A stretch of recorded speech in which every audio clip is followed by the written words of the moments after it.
दोस्तों, आज हमारे साथ हमारे ऐसे दो मेहमान हमारे साथ मौजूद है जिन्हें किसी भी परिचय की जरूरत नहीं है। हमारे साथ हमारे दाहिने हाथ पर हमारे दोस्त परमिंदर सिंह बामरा है और हमारे सीधे हाथ की तरफ हमारे दोस्त अनिल सैनी जी हैं। आइए इस छोटी सी वार्तालाप की शुरुआत करते हैं। तो टोनी भाई, आपके हिसाब से दान का क्या अर्थ है आपके जीवन में? तो दान के तो बहुत सारे रूप हैं, लेकिन दान सिर्फ उसी को दिया जाता है या सेवा उसी की करी जा सकती है जो हमसे पीछे है, पिछड़ा हुआ है या हमसे नीचे है या कमजोर है। यस, या कमजोर है। दान देना हमें भगवान के साथ एक तरीके से जुड़ना सिखाता है। जो जरूरतमंद है, जो तकलीफ में है, जो हमसे पीछे हैं, उनके लिए कुछ कार्य करना, उनके लिए कुछ। जो दान है ना, मेरे हिसाब से लोग अपनी मानसिक शांति के लिए मेजरली जो देते हैं ना, अपनी मानसिक शांति की वजह से देते हैं कि उसको पीस ऑफ माइंड फील होती है बेसिकली, और उसको ये लगता है कि जो कुछ गलत या कुछ उससे बुरे कर्म हुए हैं शायद उसको उसके पाप धुल जाएंगे। ये सोच के वैसे ज्यादातर बंदा जो मैंने ज्यादातर जो देता है दान ऐसे देता है। लेकिन दूर बैठ करके दान देना और एक सोर्स पे जाकर दान देने में भी बहुत फर्क है मेरे को, जो इस फाउंडेशन से जुड़ने के बाद लगा। क्या आपको लगता है समाज के अंदर लोगों को ऐसा लगता है कि नहीं, जानवरों के लिए एक अस्पताल होना चाहिए जहां मुफ्त इलाज हो सके? हाँ, बिल्कुल, समाज में अस्पताल जानवरों के लिए होना चाहिए। हाँ। उनका मुफ्त इलाज हो सके और उसके अंदर जानवरों का इलाज कोई बहुत सस्ता प्रोसेस नहीं, मुझे नहीं लगता कि जानवरों के इलाज की कॉस्ट लोगों को पता होगी। मैं जब भी अपने पेट के पास जाता हूँ तो मैंने नहीं देखा कभी उसका बिल 2-3-4 हजार रुपए से नीचे का होता है। क्या कभी उदान फाउंडेशन उनसे किसी पैसे की मांग करी? नहीं, अपनी तरफ से कभी भी नहीं की। स्ट्रे के पास होम नहीं होता, उसके पास तो जीरो रिसोर्सेज है। हाँ। उसको अगर 20-25% भी मिल गए तो उसके लिए तो उसकी तो जिंदगी बन गई। जी जी जी। और क्या आपके सामने यहाँ पर बहुत सफाई है, बहुत साफ सफाई अच्छी है, लेकिन डेफिनेटली एक प्राइवेट हॉस्पिटल से अगर कंपैरिजन करो तो आप लोग उतने इक्विप नहीं हो सकते। हाँ। उसके लिए समाज को हो भी सकते हैं, लेकिन उसके लिए समाज को आगे आना पड़ेगा। उतनी फैसिलिटी वगैरह अगर आप क्रिएट करने लग गए तो फिर एक फाइनेंशियल ड्रेन तो होता ही है बंदा। इसलिए आप लोग तो लिमिटेड रिसोर्स में काम कर सकते हो। Limited resources. क्या दवाइयों की आपको कमी महसूस हुई? दवाइयों की कमी नहीं है, मेडिसिन की कमी मेरे को यहाँ पे कभी नहीं लगी। अब इवन स्टॉक में भी देखा है तो मेडिसिन तो जबरदस्त अच्छा स्टॉक रहता है, मेडिसिन में दिक्कत नहीं है। इस तरह के चैरिटेबल संस्थानों को चलाने की जिम्मेवारी किसकी होनी चाहिए? उसकी जिसने खोला, या समाज की, या दोनों की, या किसी की नहीं? जो भी इस टाइप की फाउंडेशन के फाउंडर होते हैं बेसिकली, उनका तो समझ लो कि अगर उन्होंने 90% अपना लगा दिया तो कम से कम समाज के लिए 10% तो लगा सकता है। 10% समाज सपोर्ट करे तो एक साइकिल बन जाएगा, उसका एक साइकिल में आ जाए तो समाज के बिना अल्टीमेटली आज 90 लगाया कल को ड्रेन होता चला जाएगा। तो ऐसे इंस्टीट्यूट अगर बंद हो गए तो इन बेजुबानों का क्या होगा? भगवानी मालिक है, जैसे पहले रूल करते थे ऐसे रूलते रहेंगे। आपको क्या लगता है, आपके शहर में इस तरह के अस्पताल होने चाहिए? हाँ, बिल्कुल होने चाहिए। अगर होने चाहिए तो ये कैसे चलेंगे? क्योंकि जैसा कि हमारी सच्चाई है, हम आपको बताना चाहते हैं अपने सभी दर्शकों को कि उड़ान फाउंडेशन को चलाने में हमें मूल रूप से, जिसमें मैं अपनी ही गलती समझते हैं कि हम समाज से जुड़ नहीं पाए हैं।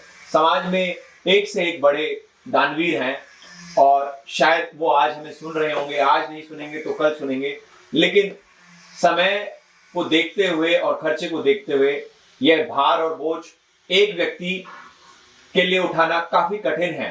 क्योंकि ये जो बोझ है, ये आर्थिक बोझ कुछ हजार या कुछ लाख रुपए का नहीं है, ये कई लाखों का है। और ये सफर भी कुछ दिन या कुछ हफ्ते या कुछ महीनों का नहीं है, ये सालों का हो चुका है।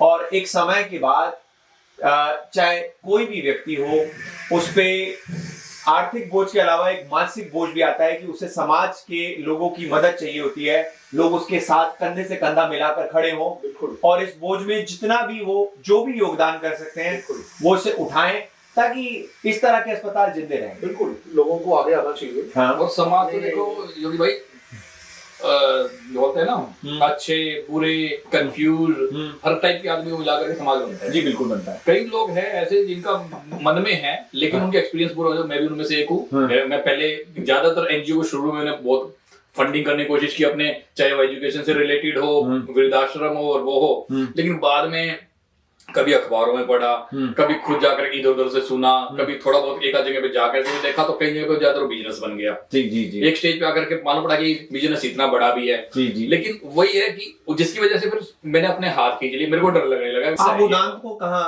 प्लेस करते हैं? उदांत को डेफिनेटली मैंने, अगर दोबारा मेरे अंदर अगर कोई सेवा भाव आया है या मेरे अंदर दान देने की इच्छा अगर आई है। आपको क्या लगता है, क्या उदांत के पास उतने फंड्स हैं? लगता नहीं कि बहुत ज्यादा कोई इनके पास फंड है, और रिजर्व फंड है बेसिकली। क्योंकि रिजर्व ये मेरे लिए थोड़ा सा मन में कई बार अलार्मिंग भी होता है, थोड़ा सा मेरे को ये भी लगता है कि यार पता नहीं कितने दिन चला पाएंगे इस हिसाब से। लेकिन वो है फाउंडर, मतलब उनकी हिम्मत है, भाई चला पा रहे हैं जब तक चला रहे हैं। लेकिन समाज, मेरे को जो स्ट्रांगली मेरे को अंदर से अर्ज मतलब अंदर से फील होता है कि अगर समाज आगे नहीं आया तो इस टाइप की फाउंडेशन जो सिर्फ ईमानदारी पे टिकी हुई है और ईमानदारी से काम कर रहे हैं, वो ज्यादा दिन सर्वाइव, तो एक ना एक दिन जरूर बंद हो जाएंगे। एक ना एक दिन बंद हो जाएंगे। परमिंदर जी, आप क्या कहना चाहेंगे, इस तरह के संस्थान को समाज में जीवित कैसे रहेंगे? बिल्कुल, समाज को आगे आना पड़ेगा और आना भी चाहिए, सेवा करनी चाहिए, चाहे वो पैसों से सेवा करे, चाहे वो पर्सनल आके सेवा करे, या कुछ सामान दे दे अगर उनको लगता है कि भाई मेरे पैसे का वो पता नहीं मेरा पैसे का क्या यूज है, खाना दे दे। मैं ये कहता हूँ कि आओ अपना समय दो। अच्छा, वैसे एक बात बताइए, क्या विश्वास जमने की जो प्रतिक्रिया ये एक अपना एक समय लेती है? डेफिनेटली। आप दोनों को भी समय लगा होगा। हाँ, मेरा पहले अंधविश्वास था, बाद मेरा वो जब गलत एक्सपीरियंस, मेरा एक्सपीरियंस गलत हुआ, विश्वास टूटा। मुझे लगता है कि लोगों के दिमाग में ये आता होगा कि इनको पैसों की जरूरत नहीं है। क्यों? जबकि पैसों की, क्योंकि वो हकीकत क्या है, उन्होंने कभी भी पैसे नहीं मांगे, किसी भी डिजिटल प्लेटफॉर्म पे पैसे नहीं मांगे, किसी डिजिटल क्योंकि मेरे को लगता है डिजिटल नॉन डिजिटल कभी भी पैसे नहीं मांगे। हाँ।